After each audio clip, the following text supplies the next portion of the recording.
If you have ever felt like you had to be the adult in your own childhood, this video is for you. Growing up with an emotionally immature parent leaves marks the most people don't even recognize until much later in life. And today I want to walk you through 5 major signs that this might have been your experience, and then 3 real practical things you can do right now to start building a more peaceful and happy life for yourself. Let's get into it. The first sign is that your feelings were regularly dismissed or minimized. You were upset, and instead of being heard, you were told things like, "Stop being so sensitive," or "You are overreacting," or "It's not a big deal." When that happens over and over as a child, you start to believe that your emotions are a problem. You learn to suppress what you feel because expressing it only made things worse. That's not a character flaw.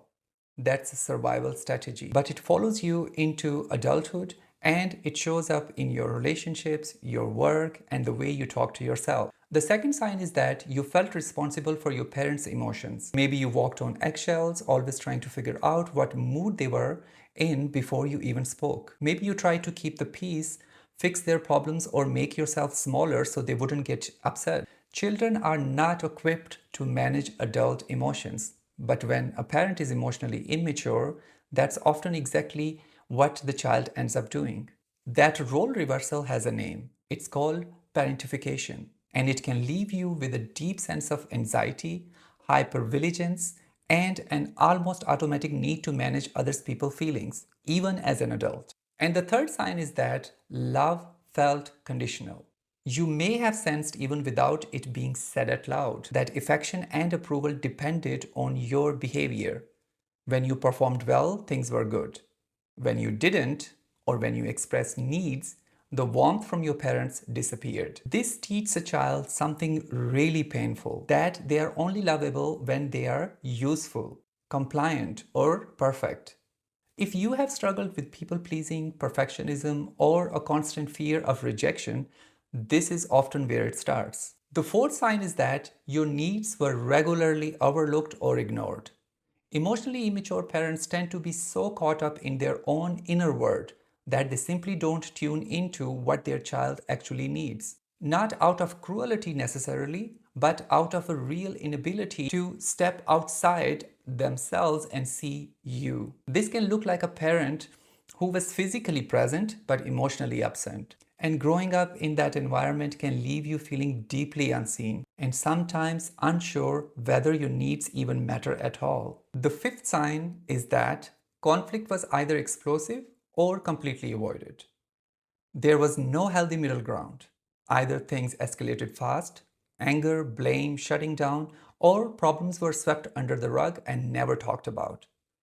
Neither of those patterns taught you how to navigate disagreement in a healthy way. And so, as an adult, conflict might feel terrifying to you, or you might find yourself repeating patterns you swore you would never repeat. That makes complete sense given what you grew up watching. Now, here's what you can actually do about it. Because awareness is the first step, but it's not enough on its own. The first solution is to reconnect with your own emotional experience. Start paying attention to what you feel without immediately judging it or pushing it away. This can start small. A few minutes of journaling, asking yourself, what am I actually feeling right now? And sitting with the answer. The goal is not to become more emotional. It's to stop abandoning yourself the way you were taught to. Trust me, your emotions are data. They are not a problem to be solved. Learning to listen to them is one of the most powerful things you can do for your own well-being. The second solution is to work with a therapist,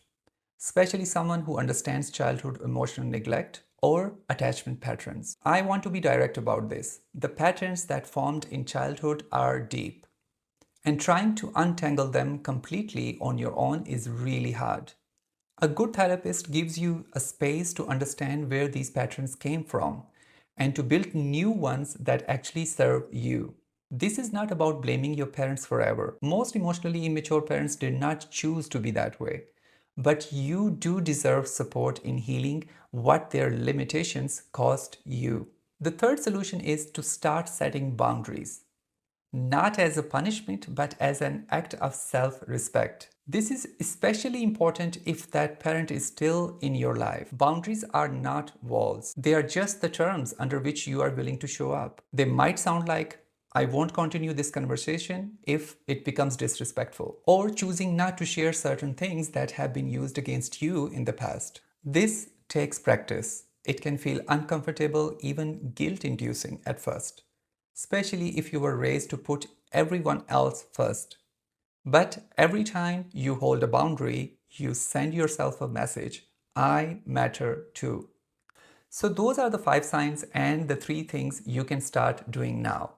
Growing up with an emotionally immature parent is something a lot of people carry without even having the word for it. If this resonated with you, I hope it gave you some clarity and maybe a little relief in knowing that what you experienced was real and that healing is absolutely possible. If this helped you, consider sharing it with someone who might need it too. And I will see you in the next one.